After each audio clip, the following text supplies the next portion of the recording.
Hi everyone, welcome back to my channel. I'm Huck. Today I am doing a series review for the Blackthorn and Grim trilogy by Juliet Marillier. Juliet Marillier is one of my favorite authors, and this year I reread her Blackthorn and Grim trilogy, so I thought I would do a review for it. So in this trilogy, the first book is Dreamer's Pool, the second book is Tower of Thorns, and the third book is Den of Wolves. So this is an adult historical fantasy series that is set in early medieval Ireland. This is set in the same world as the Seven Waters series, also by Juliet Marillier, but the two series aren't really connected, so you don't have to read one before the other. So in this, we are following two main characters, which are Blackthorn and Grim, and at the beginning of the story, they are both in prison, soon to be executed, when one of the fair folk shows up and offers Blackthorn a deal, which essentially is that he will free her from prison if she follows his rules for 7 years. And some of those rules include living in a specific location and also giving help to anybody who asks her for help within those 7 years. And because she doesn't have a lot of other options, Blackthorn agrees to the deal, and so she is freed from prison. And in the process, the fair folk kind of accidentally also free Grim, and he joins Blackthorn and kind of becomes her companion as the two of them travel to the location that they have to be at for completing her deal. And once they get there, they set up their home there, and Blackthorn becomes the wise woman and healer for the local community. But because of this deal that she is a part of, and one of the parts of it is that she has to give help to anyone who asks her for help, she ends up getting drawn into some mysteries because people do come to her asking for her help solving these mysteries. So that is kind of what each of these books is about, is that each book has its own mystery within it. The mysteries are kind of quiet, subtle mysteries that are usually based around like folklore. And so each book has its own complete story, complete mystery within itself, and then there also is a thread of a story that kind of goes throughout the entire series that has to do, of course, with the character relationships, but also Blackthorn's past and some things that she's trying to do that have to do with her previous experiences. So each of these stories, as I said, has their own mystery. So in the first one, the mystery has to do with a local prince who is Prince Orem. He is soon to be married. There's a woman that he has been writing letters to, and when she shows up and they meet for the first time, he doesn't believe that she is the same person that he has been talking to, and so he enlists Blackthorn and Grim to help him solve this mystery of who has he been sending letters to this whole time and who is this woman that showed up. In the second book, which is Tower of Thorns, there's a local noblewoman who asks for their help solving a mystery in which she has a tower on her land that in the summer a monster showed up in the top of this tower and just screams from like dawn till dusk every day during the summer. And so she is trying to get them to help her solve that mystery, but she is also keeping her own secrets, so it's a little more complicated than it appears on the surface. And in the third book, which is Den of Wolves, the mystery has to do with another local noble house that is at Wolf Glen, when a strange man suddenly appears at Wolf Glen, and the nobleman there immediately sends his daughter away and enlists this strange man to build him a mysterious house that may or may not be magical.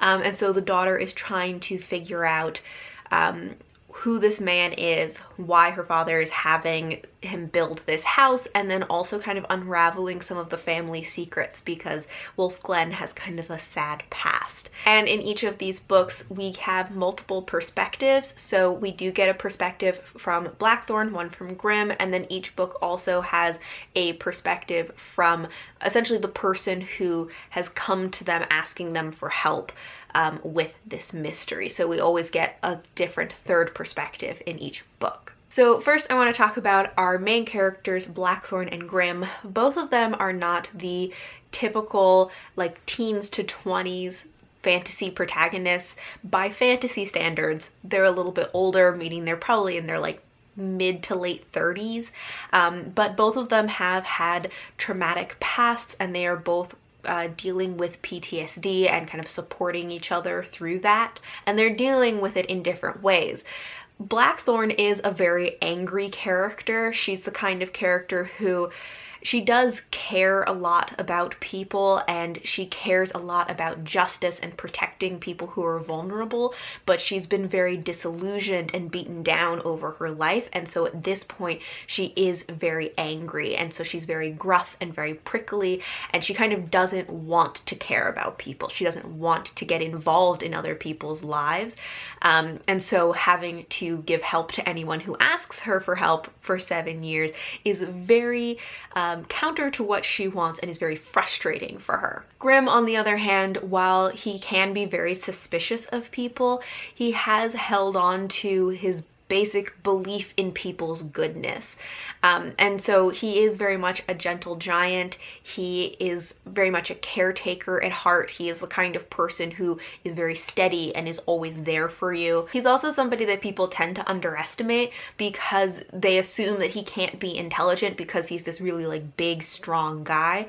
And over time, he has kind of internalized this assumption that he is not smart. But he and Blackthorn work really well together and both bring different strengths to their dynamic and to solving these mysteries.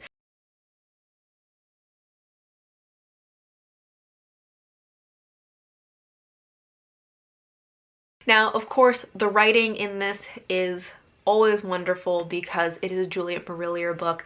Her writing is always beautiful and descriptive and lyrical, and I absolutely love it. I think that one of the things that I especially like about this is the way that she wrote the different points of view, because each character's voice is very distinct without being jarring or feeling overly affected, and it feels very authentic to each character. And one of the things I think is really interesting about how she wrote each character's perspective is that she uses different tenses for them. So Blackthorn's perspective is usually written in first person past tense. Grim's is usually written in first person present tense. And then the third perspective that we get, because we always have a perspective from whoever's like involved in this mystery, I think is most often in third person past tense, although one time it might be in first person past tense. And it was done so seamlessly that it took me a long time to even realize that the tenses were changing like this. I didn't notice it the first time I read the trilogy, and it took me a long time in my reread to realize that this was changing, because she just does it so seamlessly and it feels so right for each character's perspective and their voice. So it's no surprise that I really enjoy this series. Juliet Marillier is one of my favorite authors. I really enjoyed rereading it, and I think that overall the series stood up pretty well to a reread. I really liked the way that it ended. I found the conclusion to the overarching like story plot and the more interpersonal character relationship plot lines to be really satisfying at the end. I think this is a story or series that could be a little bit too slow for some people.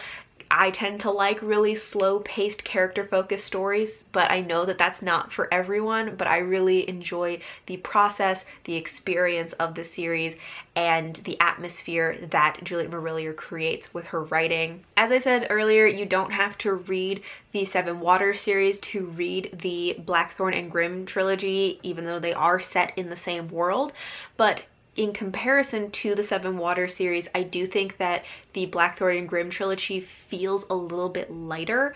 The books are a little bit shorter. I do think that the writing style is a little bit less dense. I think the focus on the mysteries makes them just feel a little bit lighter and a little bit easier to read, even if they are very like slow, subtle mysteries. That being said, I would still put content warnings on this for kidnapping, abuse, suicide, loss of a loved one, loss of a child, animal death, grief, PTSD, and mention of sexual assault. And lastly, I thought I'd just tell you my personal ranking of my favorite to least favorite books of the trilogy.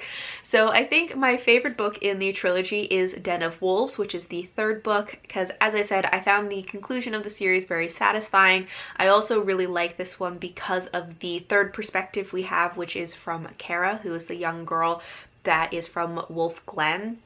She is very connected to the land and the forest of Wolf Glen where she grew up, and has this kind of almost magical connection to the trees. And so in Juliet Marillier books, you always get great like nature vibes, nature description, all of that. But I think that it was just extra in Den of Wolves because we have Kara's perspective and she has this connection to the forest and the trees. My second favorite would be Dreamer's Pool, which is the first book. And my least favorite of the trilogy is Tower of Thorns, which the first time I read the series, that was actually my favorite one, but it just didn't stand up as well to a reread as the first and the third books. Although I did really like that in Tower of Thorns, we do get to learn a little bit more about Grim and his backstory, which I really liked. So that is all for my review of the Blackthorn and Grim trilogy by Juliet Marillier. Thank you all for watching, and until next time, bye!